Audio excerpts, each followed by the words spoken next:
Greetings, friend. Welcome to another message from the wilderness. This time we're going to look at passages in 1 Peter 3.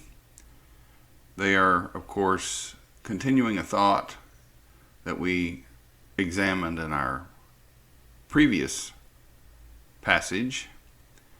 We're looking, as we go through the New Testament, at some passages that emphasize the importance of faith, love, and good works in the life of a Christian.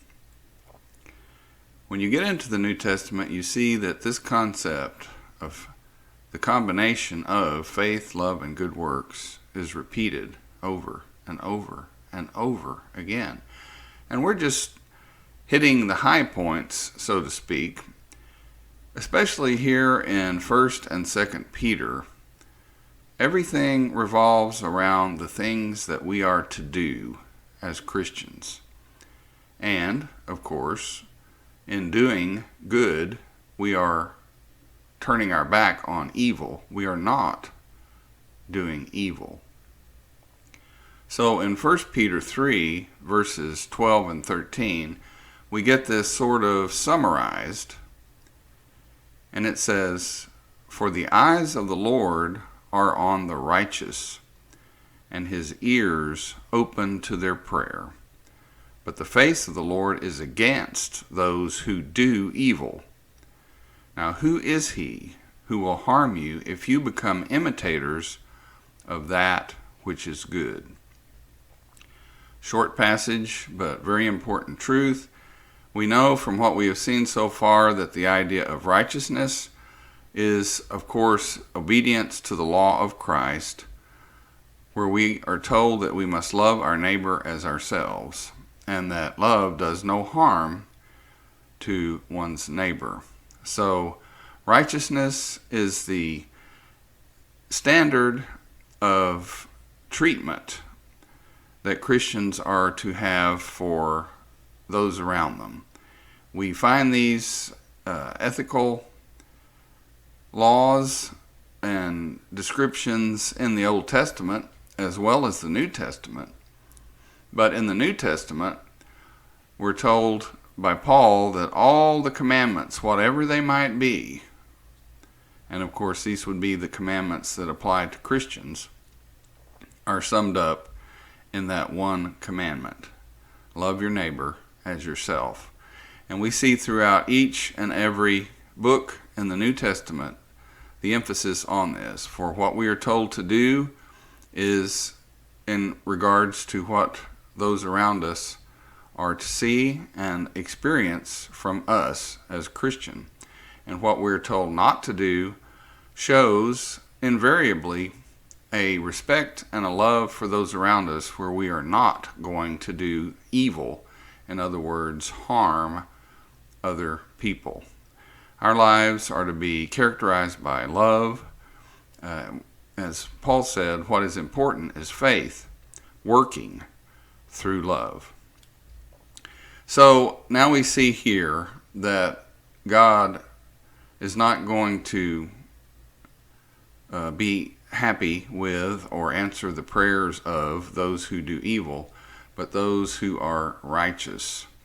And finally, he says here, "Who is he who will harm you if you become imitators of that which is good?" Now, as we've said in the past, this certainly should be the case and has been the case throughout many areas in humanity. If you're doing good, people are not going to harm you. But that is not always the case, because we have seen often, unfortunately, where people have tried to do good, and yet those who are doing evil hate them and will harm them. That's what happened to Jesus.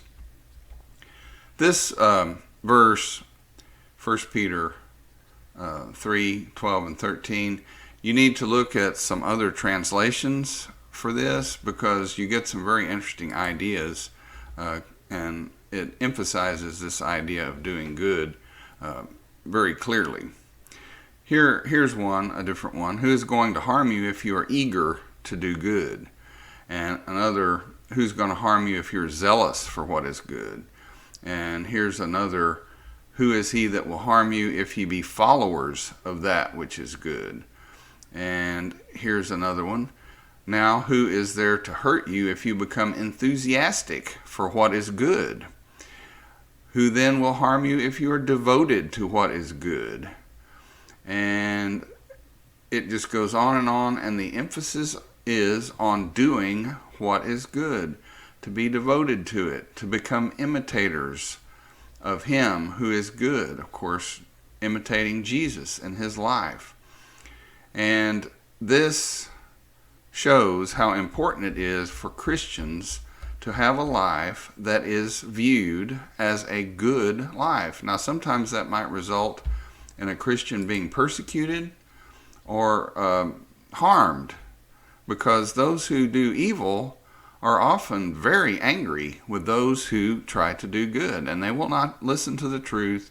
They will not look at Jesus. And the sad part of it is, some of these people who are doing evil claim to be following Christ, and yet they become so angry when others try to do good and do the kind of things that Jesus would have them to do as his followers.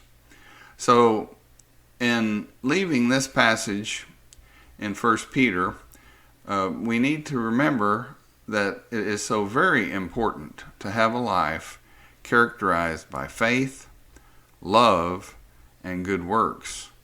And if we do, those around us are going to see that. That is a preaching that is much more effective than just simply word of mouth, especially if the preaching from word of mouth is coupled with a life that is actually doing evil and causing harm and is filled with hatred. So we'll say goodbye for this time, but we hope to be together again soon talking about another passage in the New Testament. Goodbye for now.